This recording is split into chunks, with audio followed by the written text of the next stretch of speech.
Hey guys, little tidbit here. Not a huge one, but today, instead of being the blesser, I was the teacher. And I have yet to do it flawlessly, but it's a work in progress. That's our goal, is progress. However, it felt really great to be the teacher. It's really a natural fit for me.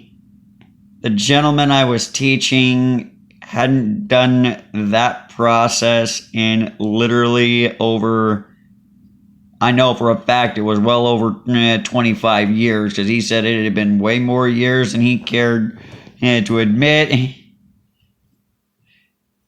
And nonetheless, he did it better than I do it, which is phenomenal.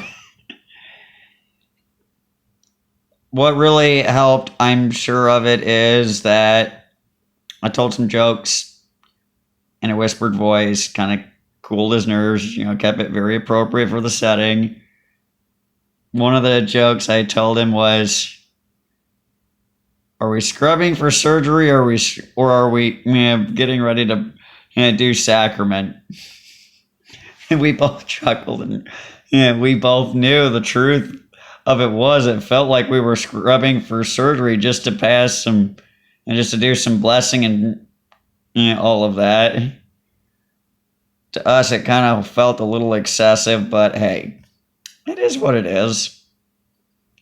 We're all just happy to be back in church, doing our testimonials and so on and so forth.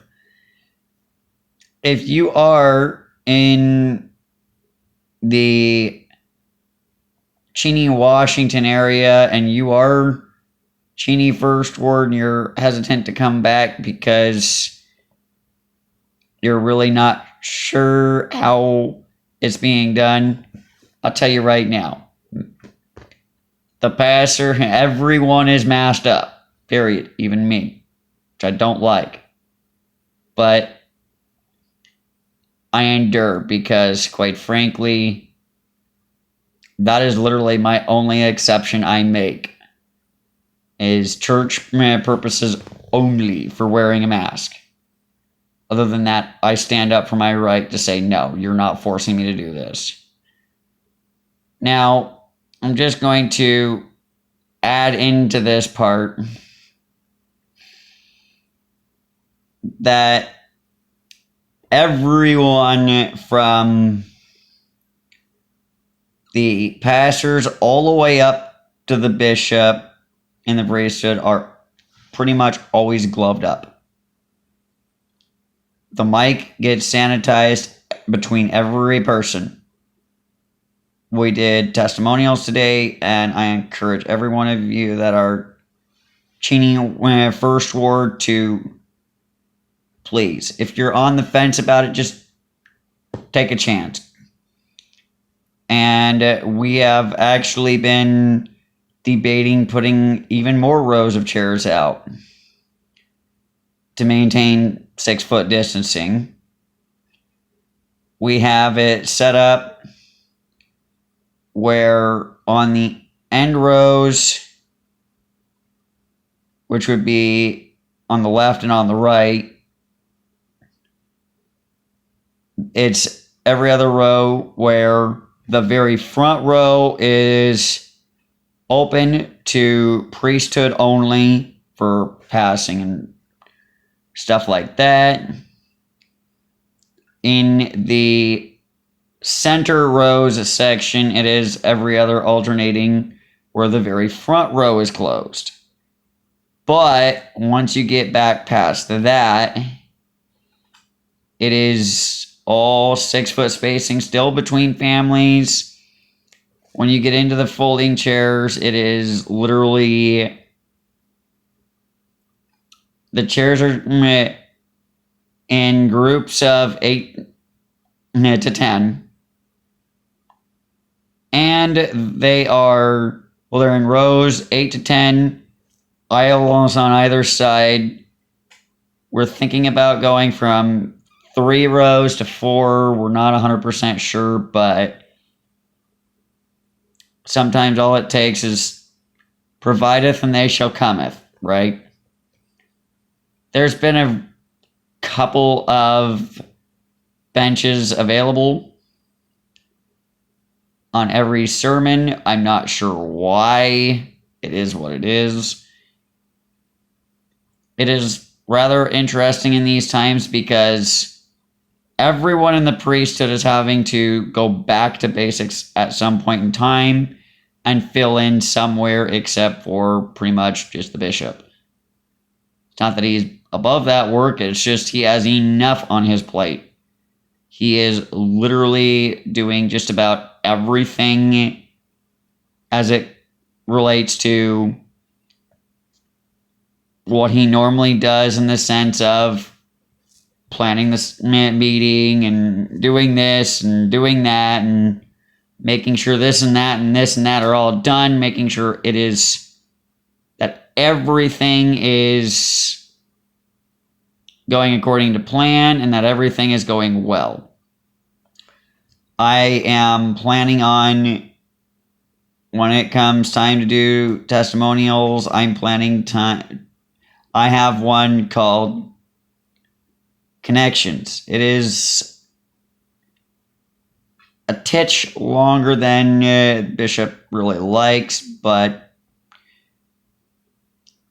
you're going to like this testimony because it involves what I went through a week ago.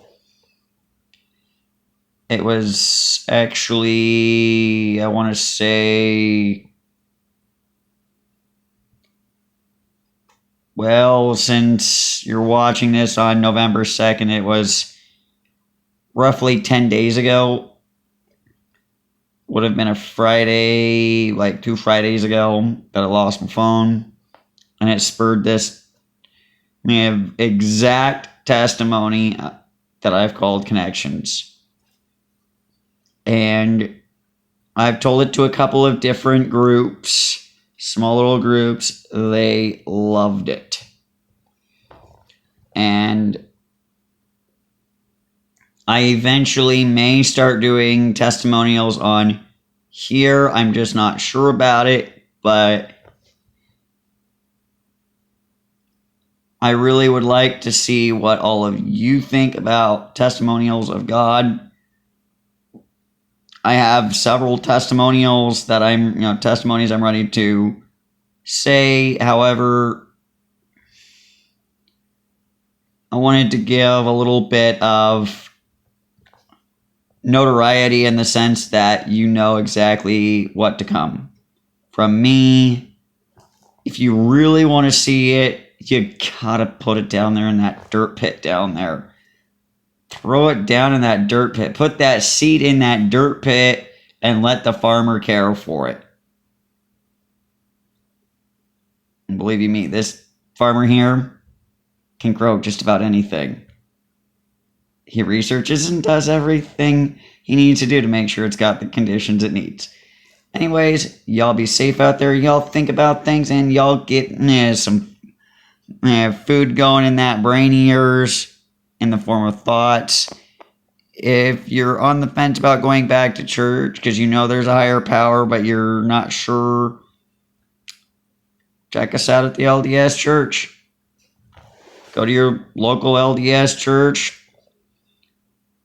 There's a gentleman at every ward that can and will tell you where to find missionaries. In fact, you ask around, you're going to find them. So, you want to know why I love going to the church I am going to? Before any of you pass judgment, I was raised Catholic. You don't get more polar opposite in mentality than Catholic, which pretty much feels like liberalism, to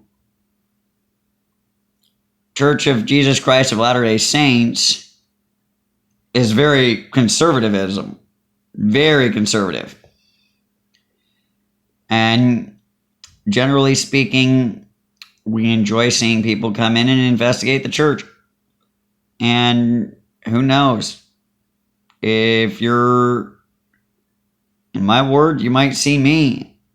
Thank you all.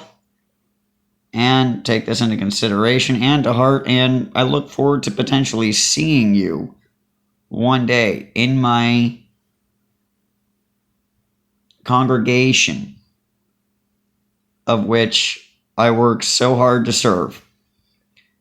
I've already seen many faces come and go in just 18 short months. Many, many faces come and go. Some have passed on. Some have just done short investigations. Some have done long investigations. Some moved into the ward and moved out of the ward. Some moved out of the ward. Some moved into the ward. But I want all of you to really think about this and understand this for what it is. 9:30 YSA ward and sing. It's it's a bunch of. It's where you're gonna find more missionaries by concentration in general and more investigating people. Then there's first ward. Comes literally an hour later. As first ward, as the YSA ward is exiting, first ward is coming in literally right behind them. As the priesthood, the priesthood of first ward is coming in right behind them, getting everything ready for the main, one of the main wards. First ward finishes, clears everything out, does their gets everything done, and then an hour after our sermon has ended, there's second sermon. There's second ward sermon. So I really invite people to go back to church and do some investigating if you're wondering which church really is the Church of Jesus and God. There's the Church of Christ. Those are really amazing people too, very much like us in the sense of very, very, very service-based, very community-based, very integral in how everyone works together. Structure is very similar, very, very, very similar. We're talking only that much difference. There's honestly so much that you're missing out on right now if you're on the fence about going back to your church or investigating other churches. Churches are back in session all over Washington. Go to church. It is literally part of the CPR of religion. Church, pray, read. So, right there, top of the food chain, go to church. It's also one of the 10 Commandments. Now, y'all make sure, and if you see me out there in public, feel free to say hi, introduce yourself, and remember this, you are what makes this channel possible. So I thank you for your subscription. I thank you for your ratings, and I even thank you for those seeds down in the dirt pit of the comment section. Thank you very kindly. Look forward to seeing you, and God bless.